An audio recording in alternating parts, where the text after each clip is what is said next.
Hi, I'm Ryan and I'm 27 years old.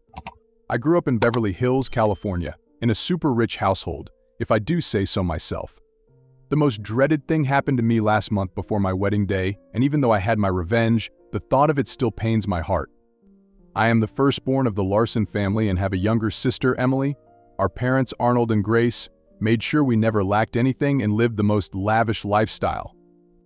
My dad, Arnold, is pretty much a self-made man. He started his real estate company from scratch and built it with his own two hands.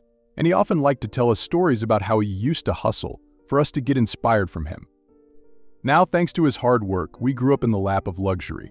Our house was practically a mansion, with a pool, tennis courts, and more rooms than we actually needed. Family vacations were always first class, and my sister Emily and I never wanted anything else. We went to the best schools, had the coolest gadgets, and wore designer clothes before we even knew what they were. But that did not mean that we were forced to spend our lives according to our dad, because growing up, my dad, Arnold, never laid down the law about us taking over the family business. The company was surely his baby, his pride and joy, but he never forced me or my sister Emily to follow in his footsteps. He always said he wanted us to find our own path, our own identity. And it was kind of refreshing, actually. While some of my friends were pressured into joining their family businesses, I had the freedom to explore my own interests. Dad also encouraged me to pursue whatever I was passionate about, whether it was art, music, or even starting my own business someday. Then, as I got older, I found myself drawn to the world of real estate, just like my dad. Seeing his passion for the business and the impact he had made in the community inspired me to give it a shot. Meanwhile, my sister Emily had her sights set on Hollywood. She had always been the creative one in the family, with a knack for storytelling and a love for all things cinema. Our paths couldn't have been more different, but that is what made our bond so special. Emily and I were like two sides of the same coin and were always teasing each other but had each other's backs when it counted. And of course, we had our fair share of sibling squabbles. But deep down, we were a team. I had not told Dad that I had an interest in real estate, and when I finally mustered up the courage to tell him that I wanted to join the family business, I was not sure how he would react. But seeing the pride in his eyes when I spilled the beans was priceless. "Hey Dad, can we talk for a minute?" Of course, Ryan. "What's on your mind?" "So, I have been thinking a lot about my future and what I want to do. You know how much I admire everything you have built with the real estate firm. I have decided I want to study real estate and finance. I think it's something I could really get into, and hopefully I can join the family business someday." Ryan, that is fantastic news. I have always wanted you and your sister to find your own paths, but hearing that you are interested in the family business, it means a lot to me. Thanks, Dad. Real estate has always fascinated me, and watching you close deals and develop properties has always been inspiring. I appreciate that, son. Have you thought about where you would like to study? Yeah, I have been looking into New York University. They have a great program in finance and real estate. I think it would be a perfect fit for me. NYU, huh? That is a great choice. Thanks, Dad. I want to make sure I'm fully prepared and bring something new to the table when I join the firm. From that moment on, it was like a weight had been lifted off my shoulders. Dad started talking about grooming me to take over his company someday. It was a lot of pressure, but knowing that he believed in me was a feeling like no other. We used to spend hours poring over blueprints, discussing market trends, and touring properties together. It felt like I was getting a crash course in real estate straight from the master himself. And then after high school, I decided to follow what I had planned, and so I set my sights on New York University.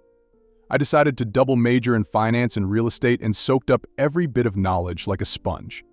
From financial markets to property valuation and whatnot. NYU was not just about studies. I also met one of my best friends, Oliver, there. Meeting him was like finding the missing piece of the puzzle because we clicked instantly, with our same old humor and the same chill personality. I had first spotted him in one of my finance lectures, and he had this effortless coolness about him, like he did not give a damn what anyone thought. Our friendship started with a simple nod of acknowledgement across the lecture hall and then escalated to exchanging notes and sharing study tips. Before long, we were grabbing lunch together between classes and talking about everything under the sun. Our friendship was not just confined to the classroom, though. We would spend weekends exploring the city, from hole-in-the-wall diners in Chinatown to rooftop bars in Brooklyn. But like any great bromance, we had our fair share of disagreements and misunderstandings too. Then as graduation came closer, We both knew our lives were about to change because Oliver had his sights set on a career in investment banking, while I was gearing up to join the family business back in California. But we kept in touch after it all. Also, after graduating from NYU, my dad was pretty stoked about the idea of me joining the family business right away, and who would not want to jump straight into running a multi-million-dollar real estate? But I had other plans. I had mad respect for what Dad had built, and the thought of taking over his company one day gave me chills. But I figured I needed to spread my wings a bit and gain some real-world experience before diving headfirst into the family business. So, I started sending out my resumes like there was no tomorrow, and after a few nerve-wracking interviews and more than a few rejection letters, I finally landed a gig at a reputable firm downtown. Dad was a little disappointed when I broke the news to him, and I could see it in his eyes. But he did not push and did not try to change my mind. He just gave me this nod of understanding, like he knew I had to carve out my own path and make my own mistakes.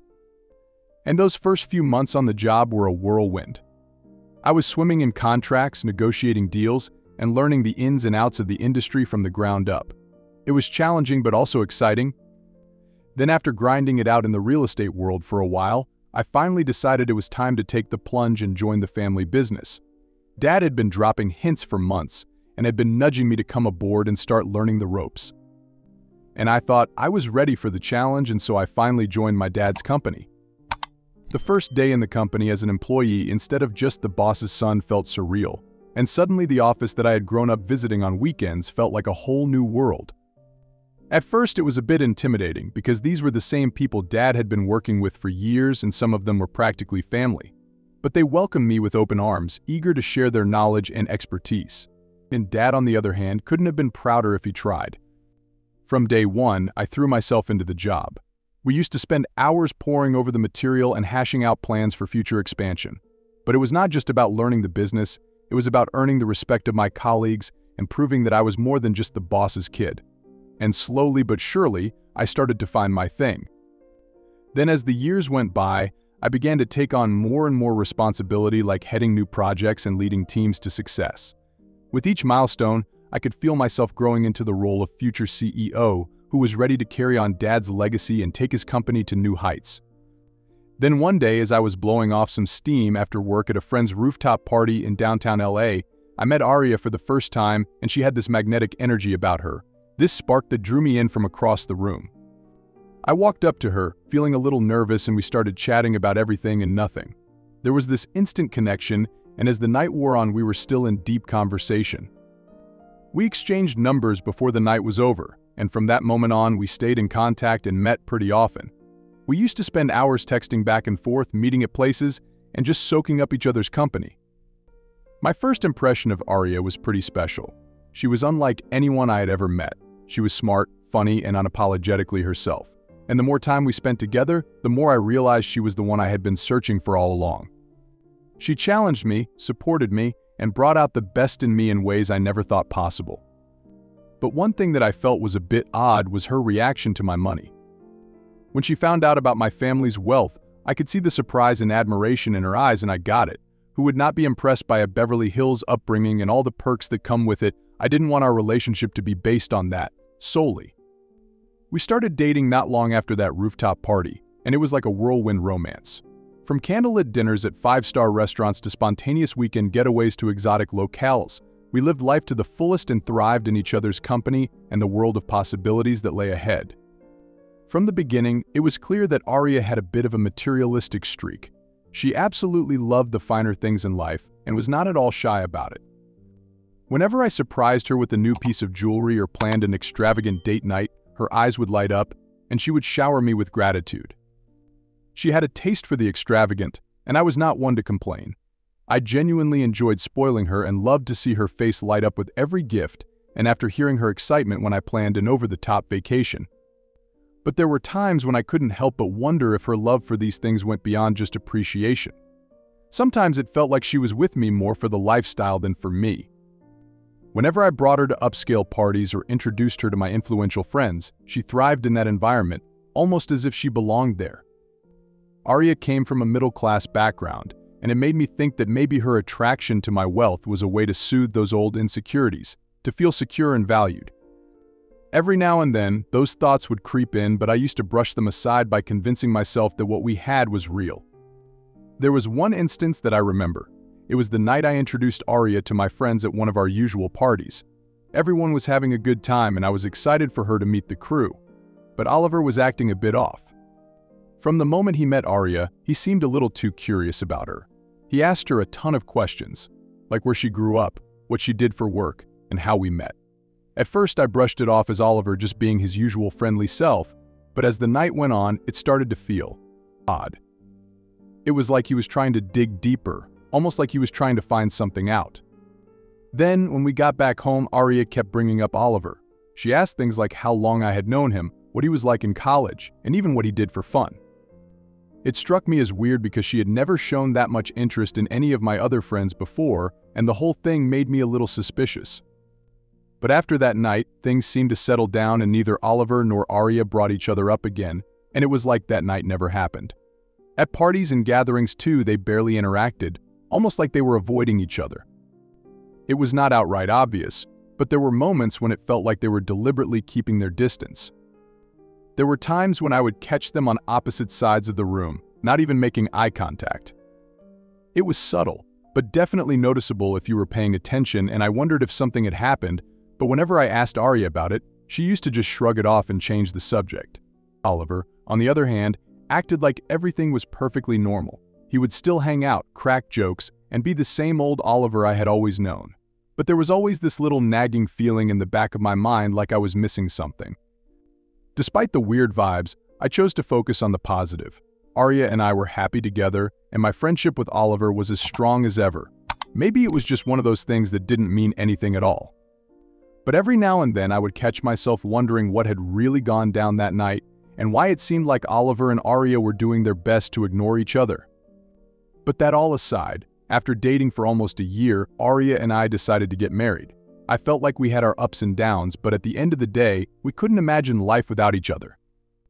The idea of marriage came up one night when we were out on the balcony of my penthouse, overlooking the city lights. We were sipping on wine and talking about our future, and before I knew it, we both were saying how great it would be to spend the rest of our lives together. It was not something grand, but just a natural, heartfelt conversation that felt perfect for us. Aria was over the moon, and I could see the excitement in her eyes. She immediately started talking about wedding plans, from the dress to the venue, and I couldn't help but get caught up in her enthusiasm. We both agreed that Malibu would be the perfect spot for our big day. The idea of saying our vows with the ocean as our backdrop sounded like a dream. Plus, Malibu had this laid-back yet luxurious vibe that fit us perfectly.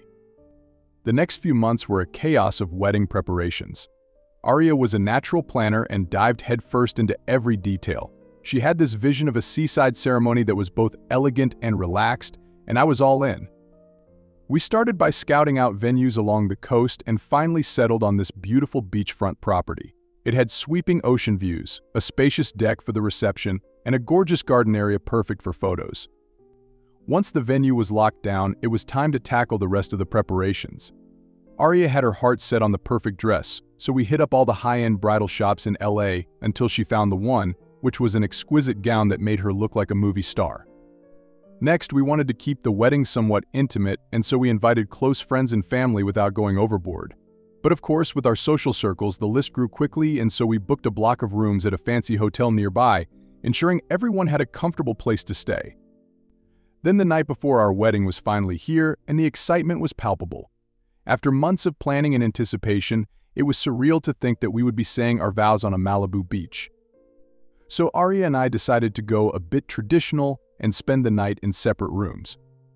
It felt a little old-fashioned, but we both liked the idea of making the moment we saw each other at the altar even more special, and so, after the rehearsal dinner, we said our goodbyes and went to our respective hotel rooms. I checked into my room, which was a spacious suite with a balcony overlooking the ocean. It was weird not having Aria around. We had gotten so used to being together all the time. But I knew she was probably feeling the same way in her room, which was just a few rooms away. I spent some time going over the details of the next day and made sure everything was set. My suit was hanging in the closet and my shoes were polished as well. I checked the ring for the millionth time and made sure my speech was good to go because I wanted everything to be perfect. That night I was way too jittery to fall asleep. My mind was racing and I just was not able to shake the excitement and nerves. After tossing and turning for what felt like forever, I finally gave up and decided to call room service for some snacks. I figured a little something to eat might help me relax. When the service attendant, Max, arrived with my order, I was still feeling restless. In a moment of desperation, I decided to call Oliver to see if he was up for a late-night chat. But after a few rings, it went to voicemail. Feeling more on edge, I casually asked Max if he could do me a favor and call the guy in room 209. Maybe Oliver had just fallen asleep and a call from the front desk might wake him up. Max's face suddenly went quiet and his expression changed to one of awkward hesitation. "Hey, can you do me a favor?" "Sure, sir, what do you need?" "Could you call the guy in room 209 for me? It's urgent." Sir, the man in room 209 is with the bride right now." "What do you mean?"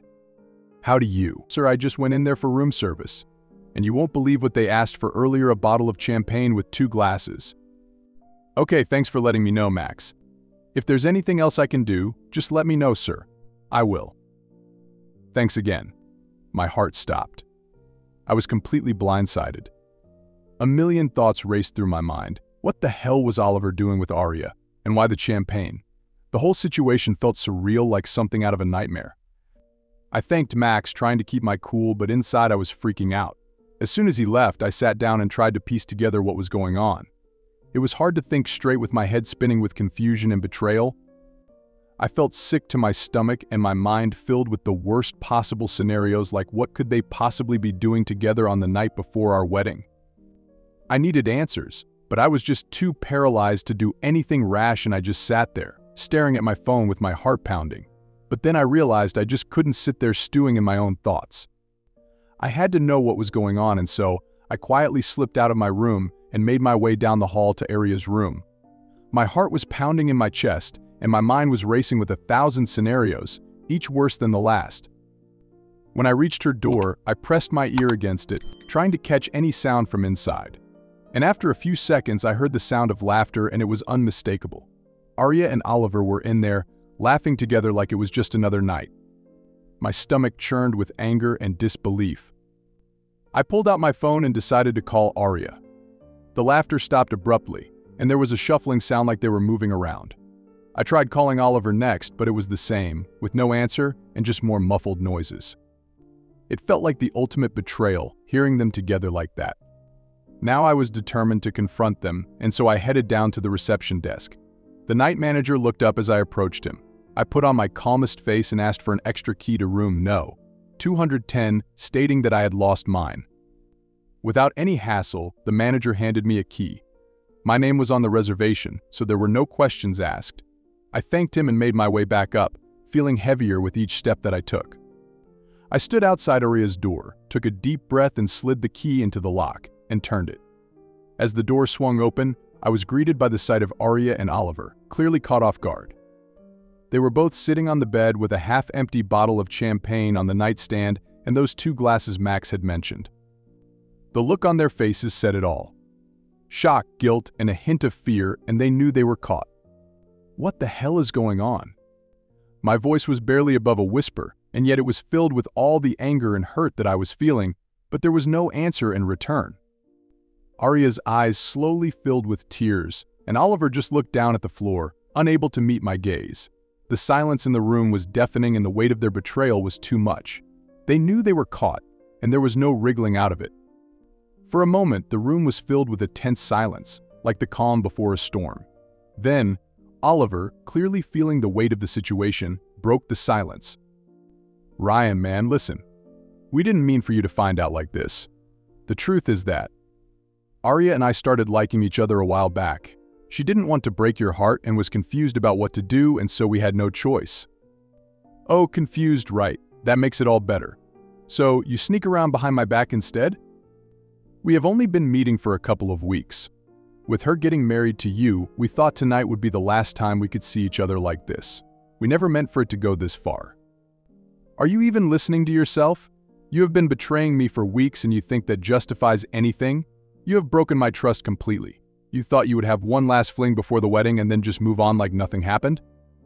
"Ryan, I'm so sorry. I never wanted to hurt you. I was just so confused and scared." "Save it, Aria. You never loved me. You are just a gold digger after my money. That's all this ever was, wasn't it? No, Ryan, it's not like that.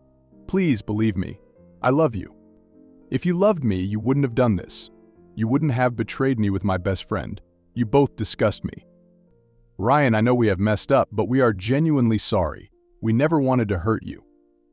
Sorry doesn't cut it, Oliver. You both have destroyed everything. There is no coming back from this. I trusted you more than anyone, and you have both thrown that trust away like it meant nothing. His explanation was ridiculous, and it only fueled my anger. They were not only going behind my back, but now had the nerve to shamelessly admit it right to my face. I couldn't believe the audacity. The truth was plain hidden behind their words that she did not want to leave me because of my money. Her guilt and Oliver's flimsy excuses couldn't cover up the real reason, that she was comfortable with my money and the lifestyle I provided. Her apology felt empty and I turned to leave because I did not want to hear another word from either of them. The people I trusted most had completely shattered it, and the future I had envisioned with Arya was gone and destroyed by their selfish actions. My best friend and fiancé had not only betrayed me but had done so in the most shameless way imaginable. The rage I felt after coming to my room was incomparable, and I was not going to let them get away with it, not after everything they had done. So revenge was the only thing on my mind, and I was determined to expose them for the lying cheats they were. I spent the rest of the night devising the perfect plan. The wedding posters had already been printed, but that was not a problem. I called the organizers and, with a sense of urgency that they couldn't ignore, had them print a new design that I whipped up. I stayed up all night making sure it was exactly what I wanted and something that would hit them hard and publicly humiliate them. And so, the next morning, as guests began arriving and making their way to the lobby, they were greeted with the new posters. In bold, glaring letters they read, "Welcome to the fling ceremony of a cheating bride, Arya Smith, and a coward best man, Oliver Noel." Below the text was a sketch that depicted the two of them dressed up in ragged clothes and looking every bit the part of the disgrace they were. The reaction was immediate and exactly what I had hoped for. My family, Arya's family, and our friends, everyone was talking about it. There were gasps, murmurs, and whispers spreading like wildfire through the crowd. Some people even pulled out their phones and took pictures and shared the scandal with those who were not there. When Arya and Oliver finally arrived and saw the posters, their faces went through a range of emotions which included shock, anger, and then sheer embarrassment. Arya's eyes welled up with tears as she realized the extent of her public shaming, and Oliver clenched his fists and his face was red with fury. "What the hell, Ryan? Are you out of your mind? Oh, hey, Oliver, enjoying the party? You think this is funny? Those posters are humiliating. You have crossed the line." Crossed the line. You are one to talk about crossing lines. You and Arya did that the moment you decided to stab me in the back. We made a mistake, Ryan. We did not mean for it to go this far. A mistake. Sneaking around for weeks was not a mistake. It was a series of deliberate choices, and now you have to face the consequences. This is low, even for you. Publicly shaming us.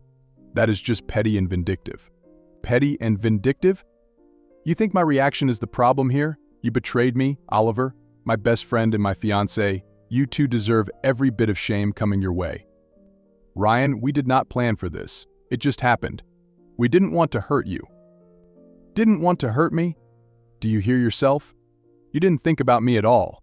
You only cared about your own selfish desires. So this is your solution.